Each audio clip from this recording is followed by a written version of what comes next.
Hi everyone, we are of course building ahead to tomorrow's big game at Tannadice. On today's video we have predicted 11s, team news, we've got an insight on Dundee United from a United fan and a friend of mine. We've also got a bit of transfer news on today's video. Transfer season has really begun this weekend, I think, and we've got plenty to chat about. Before we get on to all of that stuff and before I play the intro sting, I just want to mention that me and John were on the AXOM charity weekender earlier today. We've actually just finished about 15 minutes ago. It was great to be asked on once again. We had an hour slot from noon until 1 p.m. and we spoke basically for about 90% of the time about Ange and how much we love Ange, his values, his honesty. Basically, it was just an Ange love-in for about 50 minutes. Big thanks to anyone who tuned in at the time. And yeah, it was great. Big thanks to AXOM for inviting us on as well.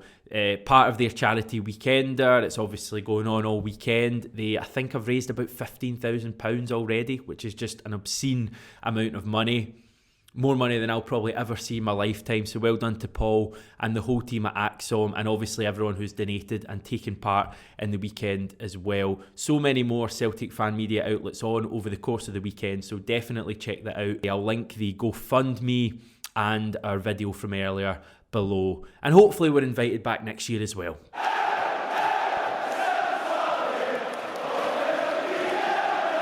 But now on to business and transfer business. The transfer stuff is really heating up. We are now just a few weeks away from the transfer window opening.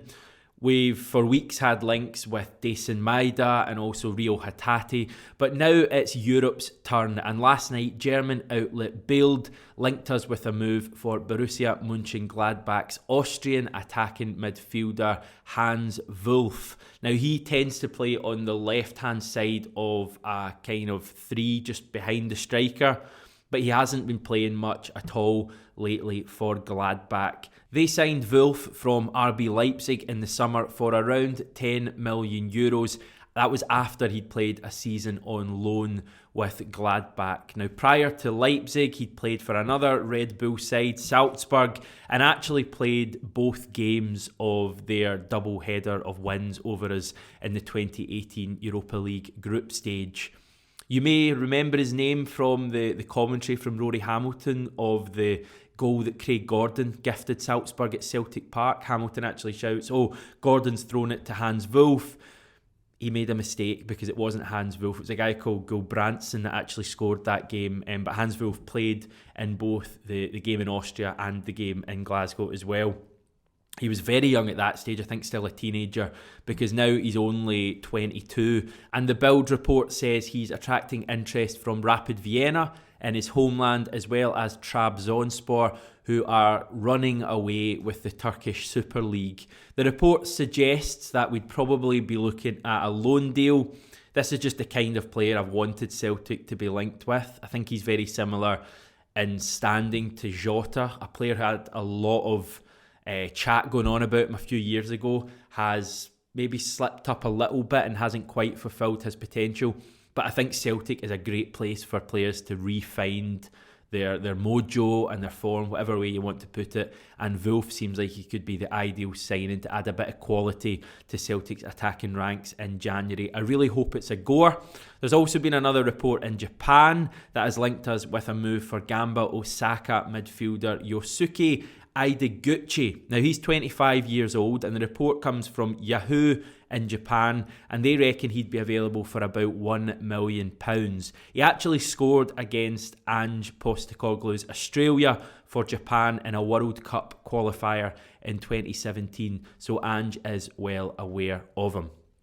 Obviously, when we chuck all these names out, the vast majority of them will end up not signing for Celtic, but it's nice to speculate. Moving on to tomorrow and the big game at Tannadice. In a wee while, we'll do predicted 11 and team news and all of that stuff. But first, let's get the scoop on Dundee United by speaking to my good pal and United fan, Tom McKinnon. Now, Tamcourt's side are going through their toughest spell of what has been a really good season for them so far. They've won just one game in their last 6. They lost to Motherwell most recently in midweek.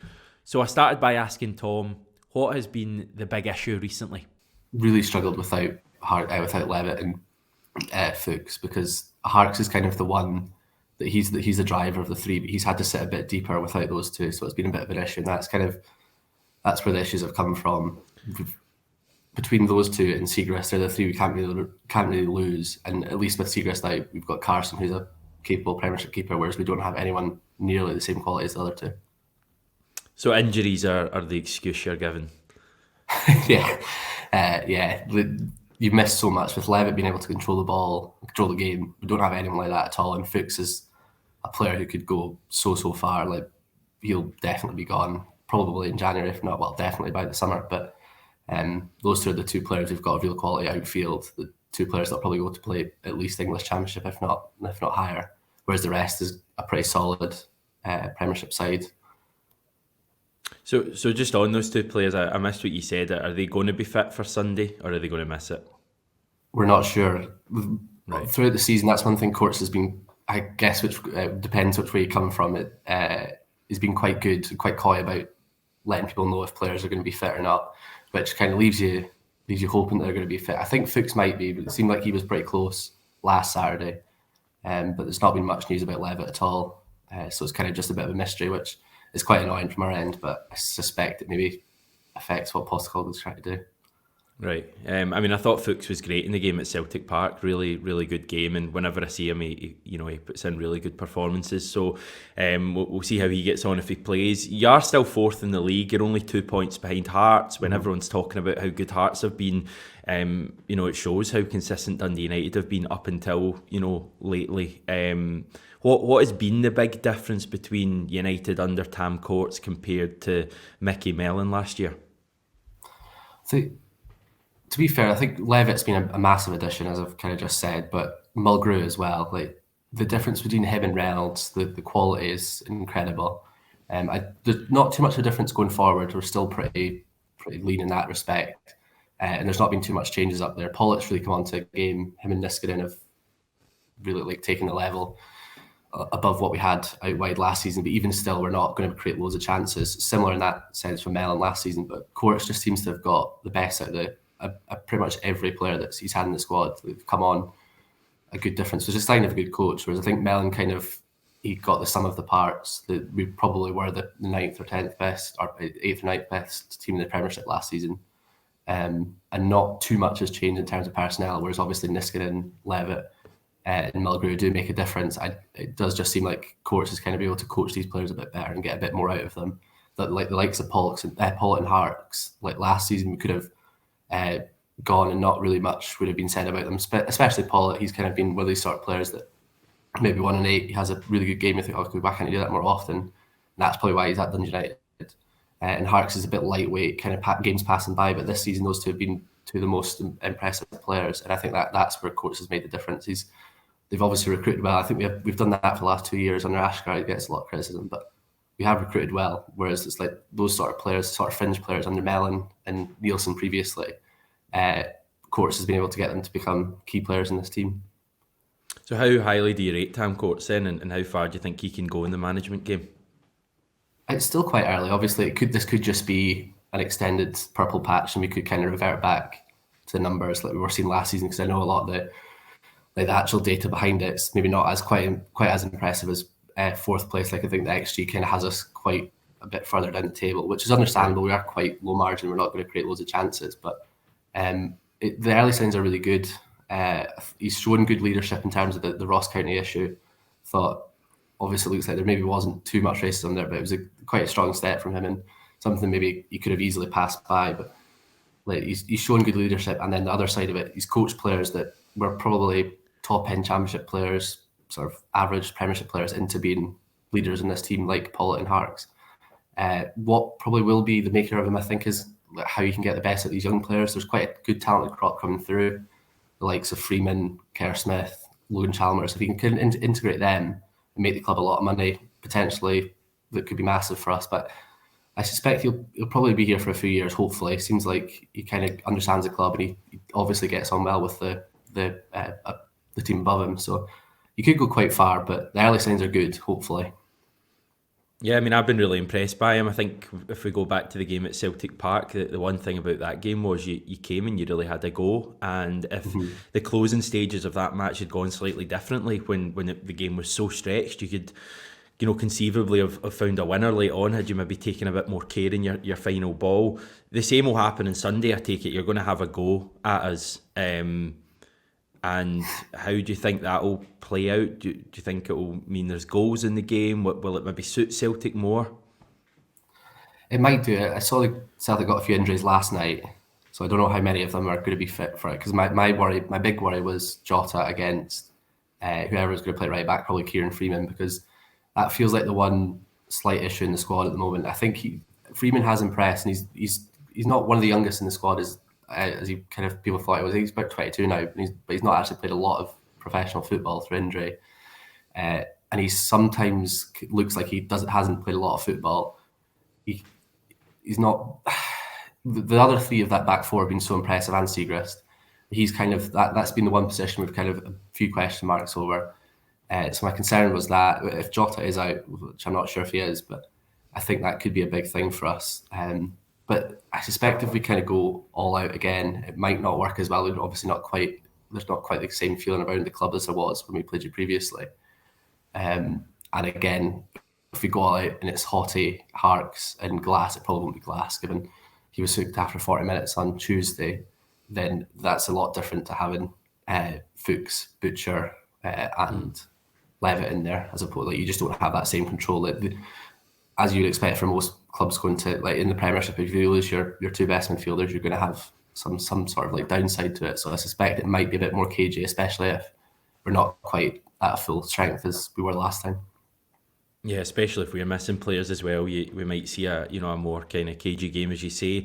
Mm-hmm. It's our first visit to a full Tannadice since January 2016, which is crazy 6 years. One of my favourite away days going to Tannadice. The atmosphere is usually amazing, big home support there. Sunday will be a little bit different because the Jerry Kerr stand will be closed after damage suffered by Storm Arwen. So I mean, Celtic fans are still going to be in the shed end, I think, but we're not going to be in the kind of stand that runs along the touchline. Will that change it'll obviously change the atmosphere a little bit? It'll feel like more of a home game for United. Do you think that could have an impact in the game? I hope so. Because you definitely do. As you said, it's 2016 since the last one, but you definitely did feel like it was a bit more like a cup game in terms of you were getting maybe a bit. You're going to get a 50-50 atmosphere. Maybe that's a bit loosely in terms of United, probably about 60-40 in Celtic's favour. I think you do yourselves down. I mean, I think the home atmosphere, it's one of the best kind of home atmospheres. I just think it's a great game, because the stadium's usually pretty packed for it. Because Tannadice is a wee bit smaller, 10,000-11,000. It's usually really packed. So it's going to be different, I think, on Sunday. Yeah, I hope so. I hope it kind of gives us a bit of an advantage. The players have been kind of keen to emphasise that. I suspect it's quite an easy point score method from players to come out and say, "Oh, the fans are class," but it does generally feel like there's a bit of a connection between the fans and the players this season. And we've seen that the away attendances we've been taking this season have been incredible, and that helps when they're playing well. We wouldn't have been getting the same attendances if we were sitting down in ninth again under Bell, like we saw last season, like we would have seen last season if they'd been allowed in.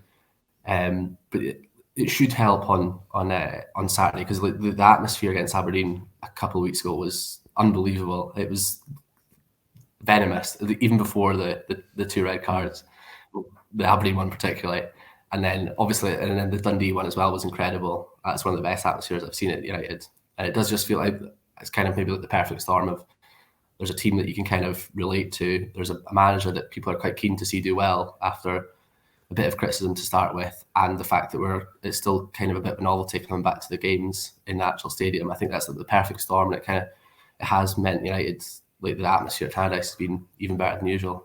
There we go. A big thanks to Tom for coming on and chatting to me and letting us know all about Dundee United. In terms of team news for Celtic, Ange reckons that Jota, Anthony Ralston and Stephen Welsh will all miss tomorrow. He's not said definitively, but when you get to know Ange's quotes, you kind of get to know when he means certain things, and I wouldn't expect to see any of those players starting on Sunday or probably even in the squad at all. The good news is that Cameron Carter-Vickers is definitely back tomorrow after missing Thursday night's game against Hearts due to personal reasons. So in terms of the team, I'm going with Joe Hart in goals, Josip Juranovic back at right back, with Cameron Carter-Vickers and Carl Starfelt reuniting their partnership for the first time in several weeks. Left back, I'm going for the rather maybe rogue choice of Bolly Bolingoli. I just think it's the kind of game that Bolly's been chucked into in the past. Callum McGregor holding with Tom Rogic and David Turnbull ahead of him. Liel Abada on the right. James Forrest moved over to the left. And of course, Kyogo up top. Now that is still a team that should be able to get a result, but there's no doubting that Anthony Ralston and Jota will be the big misses. That's nothing against Stephen Welsh. I just think that Cameron Carter-Vickers coming back in kind of negates the fact we're missing Welsh. So that's my predicted team. I'm getting tomorrow off. I'm going to have a few cans and watch the game, and no one really wants me on the reaction after a few cans, trust me. So we have drafted in the reserves for tomorrow. Don't tell him I said that. We're going to have Stevie and John doing the live reaction on channel just right after full time as usual. Nothing changes there. Let's hope they're talking about a big 3 points for Celtic. I'll chat to you on Monday, of course. We've got a huge week planned on the channel next week. I'll maybe tell you a little bit about that on Monday. But yeah, don't forget to subscribe to the channel if you've not managed to do it yet. Be nice to the guys tomorrow, and let's hope for a big 3 points for Ange Postecoglou's men.